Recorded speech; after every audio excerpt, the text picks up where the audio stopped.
Hey everyone, welcome back to the channel. I wanted to share something with you today because I kind of feel like an idiot right now. So I had decided to take it upon myself to try to widen my tractor stance because it was not to its widest setting. And so I thought, you know what, I'm going to put a couple of jacks underneath the tractor. I'm going to raise this thing up. I can get it up in the air. I can change these wheels around myself. And that all started out pretty good until I started trying to put the wheels back on. And as I was trying to put the wheels back on, you know, I was trying to raise and lower the jacks a little bit in order to line the lug nuts up, because you can't lift or move the tires because they weigh about 700 pounds or so, because they are full of fluid and, you know, they've got liquid ballast in them, and then the tires and wheels themselves. So it turns out to be a pretty heavy combination.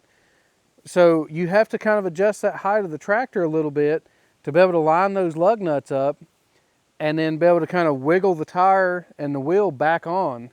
And every time I would move those jacks a little bit, then it was starting to move the tractor a little bit. And I started seeing it kind of creeping over to the side. And I thought, man, what can I do? So I didn't have jack stands under it at the time, but then I went and got jack stands and started putting them under there. Well, even at that, the jack stands even moved with the jacks. It still wouldn't hold it in place even with the jack stands. So I got to the point where I realized that there was basically no coming back. So I went ahead and was calling a tow company or wrecker company, because I was trying to figure out who could come out here and, you know, raise the back of the tractor up and hold it up solid so we can put the wheels back on. So in that time, the tractor did go ahead and fall off the jacks. As you can see, I had a jack stand on some blocks and stuff because this tractor's really tall. And I had it underneath this axle on this side, plus I had a jack underneath the axle on this side. And then I had a jack underneath the axle on this side. And as I was moving that, the tractor kind of kept creeping over to the side until finally it fell off. So why am I sharing this idiotic moment? Well, because, you know, I kind of want to share this mistake to try to keep this from happening with you all. And so if you're not experienced like this, which I'm not, you know, we've been on this property for 8 years, and this is a first generation farm. And, you know, I was trying to make do with what I had and go ahead and get this job done. And I thought, now that I have the little Coyote tractor, if I get one of these heavy wheels, you know, flopped over on its side, I can pick it back up with that tractor and stand it up and be able to, you know, still manipulate the tires and wheels and get them back on. Which that is the case. That was working out pretty good until the tractor started moving. But let me show you where I think that my fatal mistake was on this whole setup. So what I used was 2 3-ton floor jacks. Well, the tractor, including the loader and everything, weighs right about 8,000 pounds, and that's including the weight of the loaded tires. So having 2 jacks that are capable of 6,000 pounds apiece, that's 12,000 pounds total. So the jacks should have no problems as far as, you know, handling the weight of the tractor, especially when you pull the wheels off of it. It's even easier. Well, in my mind, I left the loader and the grapple and everything up off the ground a little bit to make it even lighter in the back. And I think this is actually where my fatal mistake was. So in my mindset, whenever I was doing this, I was like, well, to take less weight or to get more weight off of the axle, then I left that loader up just a little bit in order to, you know, give it that cantilever effect and make the back end lighter. But what that done was allowed that any movement that happened, or if you pushed on the tractor, the front axle could pivot.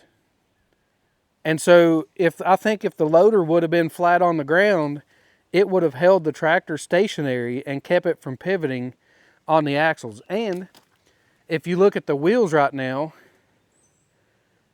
they are turned in the direction that the tractor fell. The tires are turned in that direction.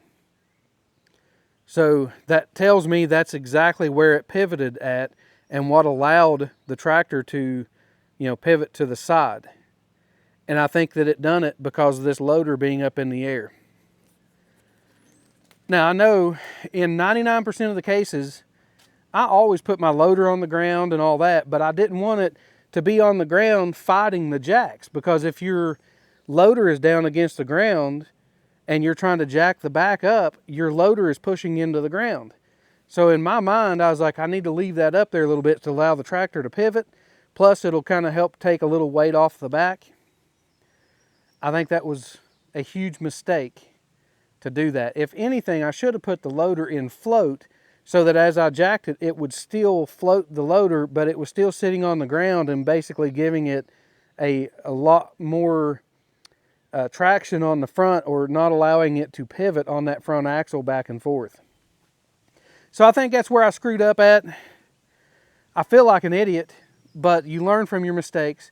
I have a wrecker company coming out here, and they are going to raise the tractor back up, and they're going to help me get the tires and wheels back on. And they said it'd be about 150 bucks. So $150 learning experience. Maybe it'll help you all out, and kind of think about doing this. If you're thinking about doing something like this yourself, make sure you've got good cribbing, good blocking, something to hold the tractor steady. Mistakes happen, and I was watching it. I knew to watch it. I knew not to get anywhere underneath it. Once I started trying to put the tires and wheels back on, it started moving that little bit. And it might have been even because I was leaning the tire up against the tractor sometimes, and that weight of that tire, I think, was pushing it and making it pivot on that front axle. On the plus side, I do have my dishes turned around, and now, and where the problem was at on this, the front tires I have dished out, and they were at their widest stance.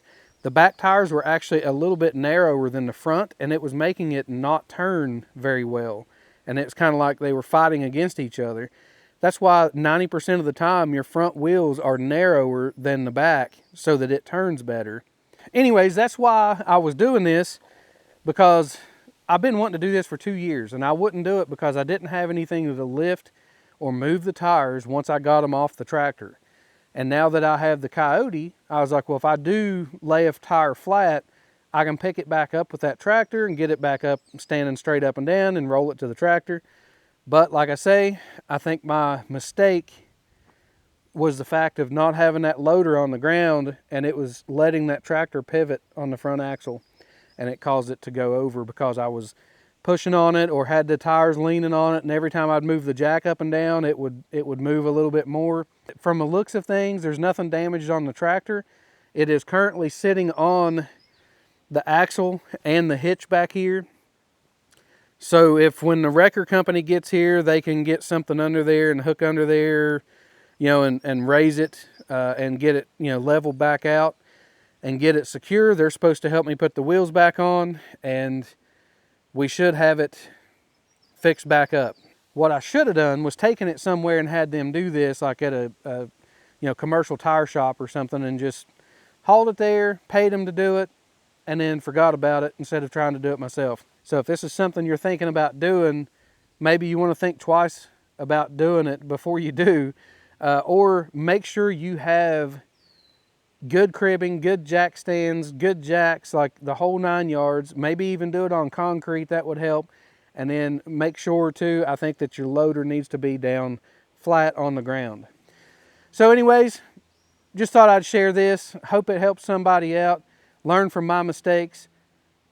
Thanks for checking out the video, and until next time, I'll see you outdoors.